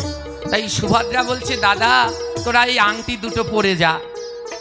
মাসি কবে আংটি বানিয়ে রেখেছে, তোরা আঙুলও হয় না, তোদের আংটিও পরা হয় না, আজ তোরা আংটি দুটো পরে যা। সুভদ্রা হীরের আংটি দুটো পরিয়ে দিল, একটা জগন্নাথের হাতে আর একটা বলরামের হাতে। এবার জগন্নাথ বলরাম দুই ভাই দুইজনার হাত ধরে, দুই ভাই দুইজনার হাতটি ধরে নেচে নেচে চলে দেখো রে। ভাই দুই জনার হাতটি ধরে নেচে নেচে চলে, আজ ভক্ত গৃহে যাবে বলে আনন্দ যে ধরে না, গৃহে যাবে বলে আনন্দ যে ধরে না, আজ ভক্ত গৃহে যাবে বলে আনন্দ যে ধরে না। গৃহে যাবে বলে আনন্দ আর ধরে না, ভক্তবৃন্দ সবাই মিলে জয় জয় দেও না, সবাই মিলে জয় জয় গাও না, ভক্তবৃন্দ সবাই মিলে উলু উলু দেও না। সবাই মিলে উলু উলু গাও না। জগন্নাথ বলরাম, রাত 2টো বেজে গেছে। জগন্নাথ বলরাম তোমার কোন রূপে গেলেন? জোরে বলুন। আপনাদের কি কষ্ট হচ্ছে? সত্যি তো বলবো। এবারে জগন্নাথ বলরাম বালকের রূপে গিয়ে দাঁড়ালেন, আর দাঁড়িয়ে পরমেষ্টির দোকানের সামনে বললেন, ও বাবা বাবা। পরমেষ্টি বলে, এত রাত্রে আমায় কে বাবা বাবা বলে ডাকছে? আর যখন বাইরে তাকিয়েছে দেখে দুটো বালক দাঁড়িয়ে আছে। পরমেষ্টি বলছে, বড় চেনা চেনা লাগে রে, চেনা লাগে রে, চেনা চেনা লাগে রে, চেনা লাগে রে, আমি কোথায় যেন দেখিয়াছি, চেনা চেনা লাগে রে। কোথায় যেন দেখিয়াছি, চেনা চেনা লাগে রে। পরমেষ্টি বলে, কোথায় যেন দেখেছি। ওমা, দেখেছে না দেখেনি? প্রতিদিন তো মন্দিরে জগন্নাথ বলরামকে দেখে, কিন্তু সেই রূপে তো আর আজকে আসেনি, এসেছে অন্য রূপে। এবার বলছে, ও বাবা আমাদের খিদা লেগেছে, মিষ্টি আছে? পরমেষ্টি তো খুব শক্ত, না না, এই মিষ্টি আমি আমার জগন্নাথের জন্য তুলে রেখেছি, এই সকালবেলায় দেয়া যাবে, এই রাত্রে দেয়া। এবার জগন্নাথ বলরাম বলছে, খুব খিদে লেগেছে, তোমার দোকানে মিষ্টি আছে? পরমেষ্টি বলে, দেখো বাবা, আমি মিষ্টি বানাই সত্যি, আর সারা রাত্র জেগে অপেক্ষা করি আমার জগন্নাথ আসবে বলে, কিন্তু সে তো তোমাদের দিতে পারবো না। এই মিষ্টি খেতে হলে তোমাদের সকাল বেলায় অপেক্ষা করতে হবে, কারণ সকাল বেলায় আমি সবাইকে দিয়ে দেব। দুটি বালক বলছে, বাবা আমাদের খুব খিদে লেগেছে, দাও না। পরমেষ্টি তৈরি করেছে সন্দেশ। এবার কয়খানা সন্দেশ তৈরি করেছে? 6খানা সন্দেশ। কয়টা হয়েছে? 6টা।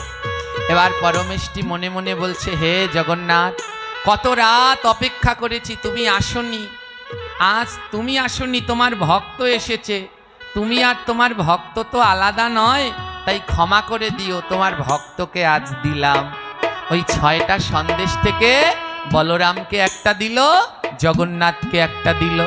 আর জগন্নাথ বলরাম যখন সেই ভক্তের ভক্তি মিশ্রিত সন্দেশ খেলো, আর দু নয়ন থেকে দর দর করে জল ঝরছে। হরি বল।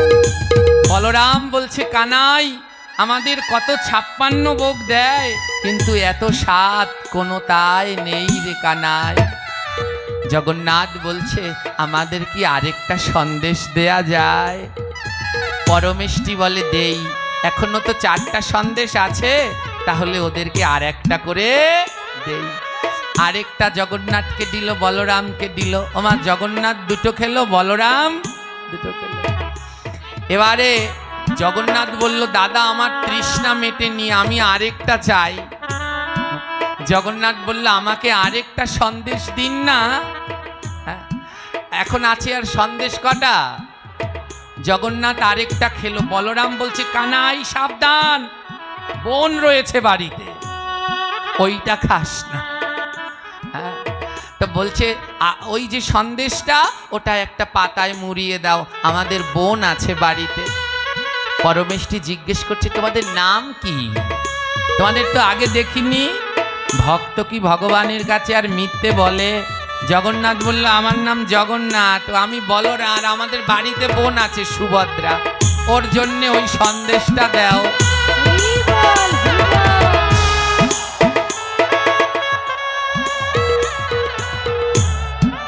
দিল। এবার জগন্নাথ বলে, বলো তোমার 6খানা সন্দেশের দাম কত? পরমেষ্টি বলে, লাগবে না, কত মানুষ প্রতিদিন খেয়ে যায়, এইতেই টাকা দেয় না, আর তোমরা তো স্বয়ং জগন্নাথের মতো দেখতে, তোমাদের কাছ থেকে কি আমি টাকা নেব? তোমরা চলে যাও, লাগবে না। জগন্নাথ বলে, না, আমি বিনা পয়সায় কারো কাছে ঋণী থাকি না।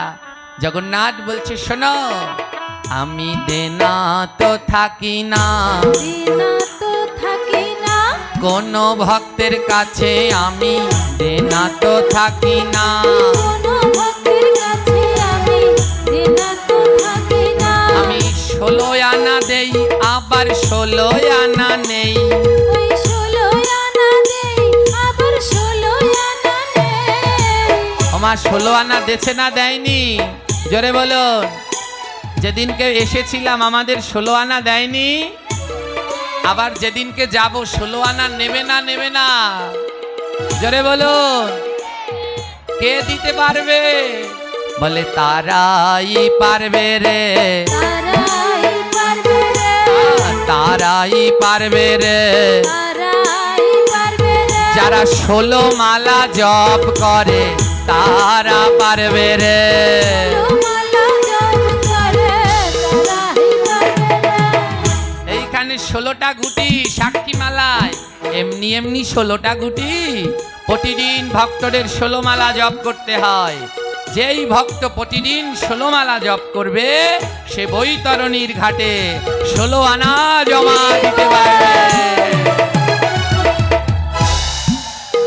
এত বলছে জগন্নাথ, বলরাম বলছে না না, আমরা ভাও খাই না, তোমার দাম রাখো। হ্যাঁ, তখন জগন্নাথ কি করলো? হাতের হীরের আংটিটা খুলে দিল, আর বলরামও তার হাতের হীরের আংটিটা খুলে দিল। এই নাও, এই এই আংটি দুটো রেখে দাও। পরমেষ্টি বলছে আমাকে বলদ পেয়েছো? হ্যাঁ, আমার সন্দেশের দাম 1 পয়সা আর 2টা হীরের আংটি দিয়ে দিয়েছো। জগন্নাথ বলল শোনো, তোমার কাছে যদি আবার কেউ নিতে কোনো মিষ্টি কিনতে আসে আর তোমাকে যদি আবার একটা দামি জিনিস দেয়, তুমি আবার এই দুটো তাদেরকে ফিরিয়ে দেবে। মন দিয়ে শুনবেন কি বলল? যদি কেউ তোমার কাছে মিষ্টি কিনতে আসে আর টাকা না দিয়ে তোমাকে যদি দামি জিনিস দেয়, তাকে আবার তুমি আংটি দুটো ফিরিয়ে দিবে। বলে বেশ। আংটি দুটো নিয়ে ওই তক্তার উপরে রেখে দিয়েছে। ওর কাছে, পরমেষ্টির কাছে ও হীরের আংটি আসেও না, যায়ও না। পরের দিন সকালে জগন্নাথ মন্দির খোলা হলো। ভগবানের চরণের কাছে গিয়ে দেখে দামি হীরের আংটি নেই। সারা মন্দিরে গন্ডগোল শুরু হয়েছে। আংটি চুরি হয়েছে, আংটি চুরি হয়েছে। ওমা, মন্দিরে তো তালা দেয়া, সব তালা দেয়া, ঘরে তালা দেয়া, মন্দিরে তালা দেয়া, সিন্ধুকে তালা দেয়া। এবার তার ভিতর দিয়ে যদি কেউ চুরি করে নিয়ে যায়, বাইরের মানুষ কেউ চুরি করতে পারে? তালার রহস্য তো তারাই জানে যারা তালার কাছে থাকে। হ্যাঁ, অন্য কেউ তো জানে না। এবার যুদ্ধ শুরু হয়ে গেল। হ্যাঁ, এই পান্ডা বলছে তুই নিয়েছিস, ওই পান্ডা বলছে তুই নিয়েছিস। আর রানী গুন্ডিচা কষ্ট পেয়েছে। তার মানে আমার জগন্নাথ এখানে থাকে না। আমার জগন্নাথ যদি থাকতো তাহলে কি আংটি চুরি হতো? আমার জগন্নাথ আছে না নেই? আংটি কি আসলে চুরি হয়েছে না হয়নি?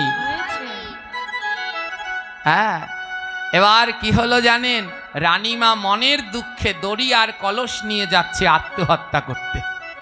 আমার 18 সন্তানকে বলি দিলাম তুমি থাকবে, আর সেই তুমি চলে গেলে। দড়ি কলস নিয়ে রানীমা রওনা দিলেন। বলরাম বলছে কানাই তাড়াতাড়ি মাসিকে থামা, ওই দেখ দড়ি কলস নিয়ে যাচ্ছে। আর কানাই ছোট্ট এক কালো বালকের রূপ ধরে জগন্নাথের মাসি গুন্ডিচার কাছে গিয়ে ডাকছে, ও মাসি, মাসি দাঁড়াও দাঁড়াও, কোথায় যাচ্ছ?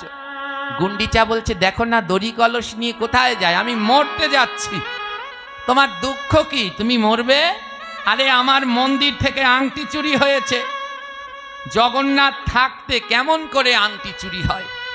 হ্যাঁ, ওই ছোট্ট বালকটাকে, জোরে বলুন, জগন্নাথ। এবার ছোট্ট বালকটা বলছে শোনো মাসি, যে এই তোমার আংটিটা যে চুরি করেছে আমি তাকে চিনি, যে আংটিটা নিয়েছে আমি তাকে চিনি। মাসি দড়ি কলসি ফেলে দিয়ে বলছে তাড়াতাড়ি বলো কে সে? ছোট্ট বালক বলে, ইস আমি ছোট দেখে আমায় বলদ পেয়েছ? তোমার অত দামের আংটি কে নিয়েছে আমি চিনি, কিন্তু তার বিনিময়ে আমার কিছু চাই। জগন্নাথে গুন্ডিচা দেবী বলে, বল তোর কি চাই, তুই যা চাবি তাই দেব, তাড়াতাড়ি বল। তখন জগন্নাথ বলছে শোনো, পরমেষ্টির দোকান থেকে সন্দেশ আনো, পরমেষ্টির দোকান থেকে সন্দেশ আনো, পরমেষ্টির দোকান থেকে সন্দেশ আনো, পরমেষ্টির দোকান থেকে সন্দেশ আনো, আংটির খবর বলে দেব সন্দেশ আনো, ওই আংটির খবর বলে দেব সন্দেশ আনো। পরমেষ্টির দোকানের সন্দেশ তো। রানী বলল তুই এখানে দাঁড়া, যাবি না। এক দৌড়ে রানীমা ছুটতে ছুটতে পরমেষ্টির দোকানে চলে গেছে। আর পরমেষ্টিও সবেমাত্র সন্ধ্যা হয়েছে, সন্দেশ বানানো হয়েছে কেবল 2টা। এবার রানীমা দৌড়াচ্ছে, বাজারের লোকও সব পিছন পিছন দৌড়ায়। রানী দৌড়ালে আর তাকে। এবার পরমেষ্টি তো ভয়ে কাঁপছে, ওরে সর্বনাশ, আজ জানি আমার কি হয়। পরমেষ্টি তাড়াতাড়ি সন্দেশ দাও। পরমেষ্টি সন্দেশ দিল রানীমাকে। এই পরমেষ্টি, তোমার সন্দেশের দাম কত? পরমেষ্টি বলে লাগবে না রানীমা, আপনি যান, আপনি নিয়ে যান। রানীমা গলা থেকে দামি হারটা টান দিয়ে খুলে পরমেষ্টিকে দিল, নে নে এই হারটা রাখ। ওমা মনে আছে কি বললো? হারের তো অনেক দাম আর সন্দেশের দাম 1 পয়সা। এবার মনে পড়েছে, আরে কালকে রাতে তো ছেলে দুটো বলে গেছে কেউ দামি জিনিস দিলে আবার তাকে যেন এই দামি জিনিস দুটো।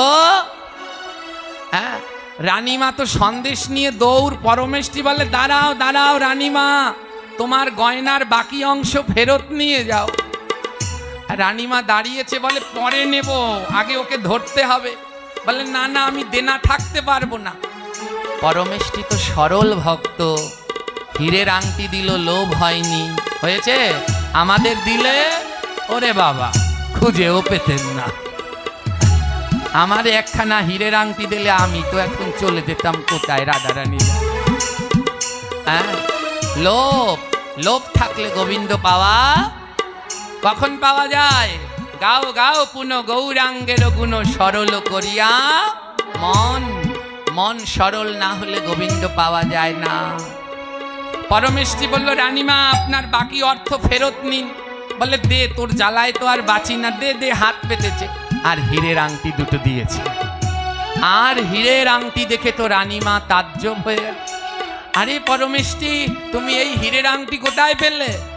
আরে রানীমা, কালকে 2টো বালক এসেছিল, একটা কালো আর একটা সুন্দর।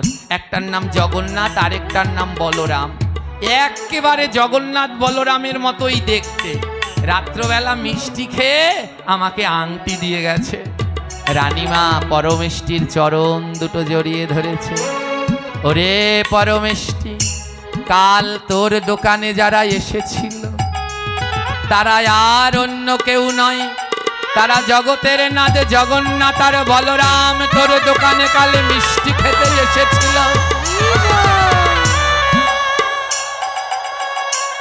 ওরে পরমেষ্টি রে, কত যুগী ঋষি মুনিগণ যার ধ্যান করছে, ওই জগন্নাথের চরণ পাওয়ার জন্যে শিব পঞ্চমুখে রাম নাম গায়, ব্রহ্মাচার মুখে হরি নাম গায়। কত দেবতাগণ যুগ যুগ ধরে ধ্যান তপস্যা করে যায়, তারপরেও তারা জগন্নাথের চরণ নাহি পায়। আর সেই জগন্নাথ নিজ গুণে তোকে চরণ দিয়ে গেল। আজ রানীমা লুটিয়ে পড়েছে। ওরে পরমেষ্টি, তোর মতো ভক্ত হয় না রে, তুই দে রে ভক্ত চরণে ধুলি।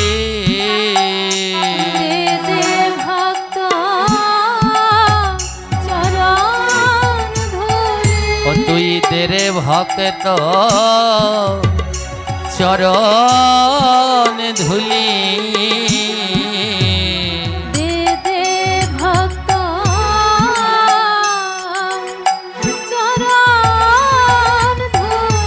বলে এমন ভক্ত আর মেলে না, দেরে ভক্ত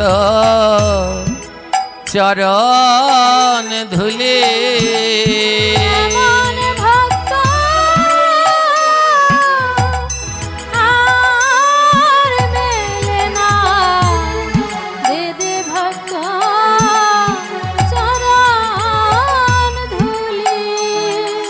কেউ কথা বলবেন না, শেষটা কিন্তু এখনো হয়নি, শেষ পর্যন্ত শুনুন। রানীমা বলছে ওরে পরমেষ্টি তাড়াতাড়ি চল, সেই কালো বালকটাকে আমি সমুদ্রের পারে দাঁড় করে রেখে এসেছি। ছুটতে ছুটতে পরমেষ্টি আর রানীমা সমুদ্রের তীরে গেল, আর সমুদ্রের তীরে গিয়ে দেখে সেইখানে কোনো কালো বালক নেই। পরমেষ্টি রানীমাকে বলল, রানীমা আমার আংটি আমায় ফিরিয়ে দাও। বলে কেন? বলে এ তোমার না, এ আমার জিনিস, আমার আংটি দাও। পরমেষ্টি আংটি নিয়ে গেল, আর আংটি নিয়ে জগন্নাথ মন্দিরের কাছে টান হয়ে শুয়ে পড়ল। হে জগন্নাথ, যতদিন পর্যন্ত তুমি আবার ওই রূপে না আসবে, তোমার আংটিও তোমায় দেব না, আর আমিও অন্ন জল খাবো না। তুমি তোমার আংটি নিজে হাত দিয়ে খুলে দিয়েছো, তুমি যেদিন আসবে আমি আবার এই আংটি তোমার হাতে পরিয়ে দেব। তাই যতক্ষণ তুমি না আসবে তোমার আংটিও দেব না, আর আমি জলও খাবো না। বাবা, ভক্ত ভগবানের সাথে অভিমান করেছে। কি করেছে? না অভিমান না, অনুরাগ। কি করেছে? অনুরাগ। অনুরাগ হলো মিষ্টি সম্পর্ক। হ্যাঁ, বোন সুভদ্রা বলছে, দাদা এই ভক্তের সাথে পারবি না, যা যা দাদা। সেদিন যেমন কানাই বলাই হয়ে গিয়েছিলি, আজ কানাই বলাই হয়ে ভক্তের কাছে ধরা দে। তাই আজ জগন্নাথ আর বলরাম এবার কানাই বলাই দুই ভাই নাচিতে লাগিল। কানাই বলাই দুই ভাই নাচিতে লাগিল। এবার ভক্তের কাছে গিয়া দর্শন দিল। ভক্তের কাছে গিয়া দর্শন দিল। আগে দর্শন দিল রে, দর্শন দিল রে, ভুবন মোহন রূপে প্রভু দর্শন দিল রে, দর্শন দিল রে, ভুবন মোহন রূপে প্রভু দর্শন দিল রে।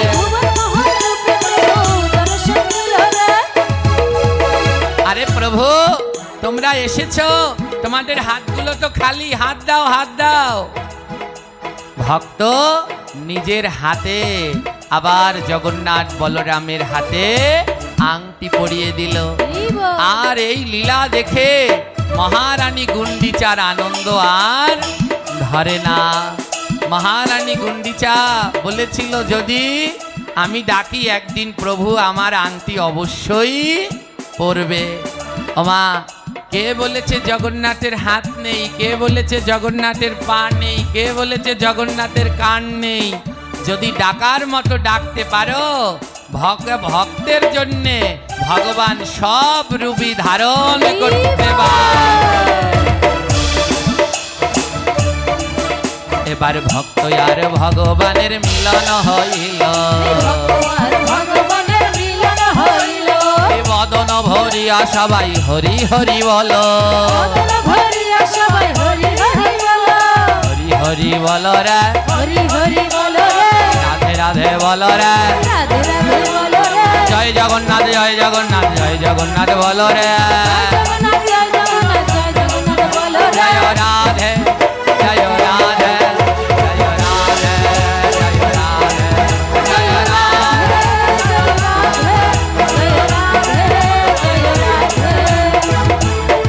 তাই যদি থাকে লেখা কালকে হবে দেখা, যদি থাকে লেখা কালকে হবে দেখা, এইখানেতে বলে যাই সব।